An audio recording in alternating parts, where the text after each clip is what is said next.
Hi everybody, Cassie Olberg here. I am going to teach you a fun technique that I taught at my crop last weekend.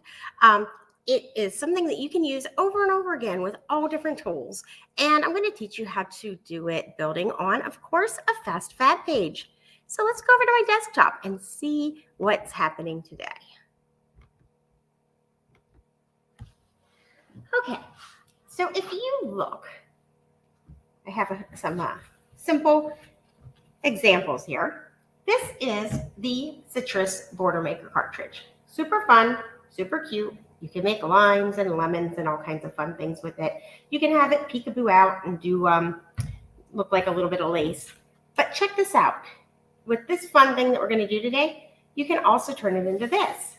So that's why I said double your money with your border maker cartridges, because you can make different things. We're going to look at this one. The Flourish border maker cartridge is nearly sold out, so I thought we should talk about this one today in case it's something that you're in love with like I am. So I started with this Fast to Fab page, just like this, and we're going to turn it into what I think of as a work of art, taking your Fast to Fab page from the same as every page, already here, already pretty, and then building it into something fun. So we're going to add the other side here. So let's just talk about how to do that. Okay, so the first thing that you need to do to make this border is to take your pretty paper, take your scoring blade, and we are going to score it at 7/8 of an inch. So it's going to come in, and I'm going to take it over to 7/8 of an inch. And just score. Then the next thing you want to do is fold it and put it into your border maker cartridge, into your border maker holder. And when you put it in, I just want to make this clear, you're going to not go all the way to the edge like we did in the last video where we did border maker. We're just going to bring it over to this dark line. You see the dark line? It's caused by the little tray over here. It's not an official line. It's just what we're going to use to measure this. So we're going to lift it up, and we're going to bring it over the scored edge to this line. Okay. And lock it down. And then we're going to take our Flourish border maker cartridge and pop it in, making sure that we don't put our hand over this so that it can lock in. And then we're going to put it in here. Now, this is important. You can only do this with a thinner paper. So you're going to want to use a designer paper, or you could even maybe do a firecracker shimmer or starry night shimmer if you wanted.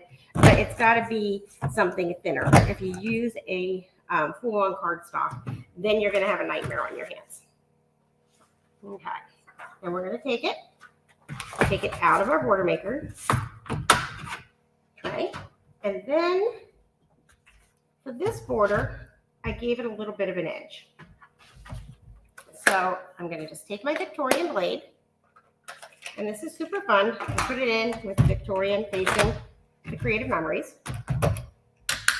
And now I'm going to unfold it and measure over just to the other dotted line, because we're just trying to take a little tiny bit off to give ourselves that edge. Now, when you're cutting just a little bit like this, make sure that you have it measured all the way top and bottom, all the way along the dotted line. Hold it firmly in place. Sometimes I take my multi-purpose tool or my microtip scissors, whatever's handy, to hold it still. And then just make sure that you secure it. See, I have short little stubby hands. I'm stretching them out as big as I can so that I'm holding it all the way down so I get an even cut. Then I'm going to flip it around. I'm going to put it in to 1.5 inches.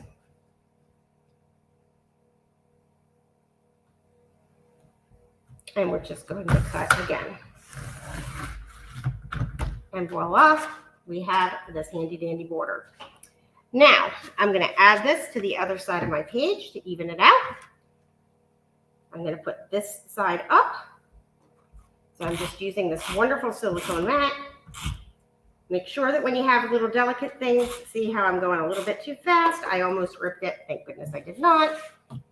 And then I'm just going to make sure I have the same side up as the other side. And I'm going to put it over here. Now this is the magic of Fast to Fab. See how this is already here? I could have mounted it on another color. I could have done some other things to fancy it up. But I just love working with the Fast to Fab pages because they have elements already there. And I don't have to use all that extra paper. There's already that border down the side and I can add it. And then voila, I have this beautiful page. And I just can't emphasize enough how nice it is to start building from a page that already has the border elements to it. It already has the stem in the middle. So I matted my pictures on white. I added them right down the center. And then I end up with this page. So that's it. That's all I wanted to show you tonight. I will be back next week with more fun tips. Have a great day.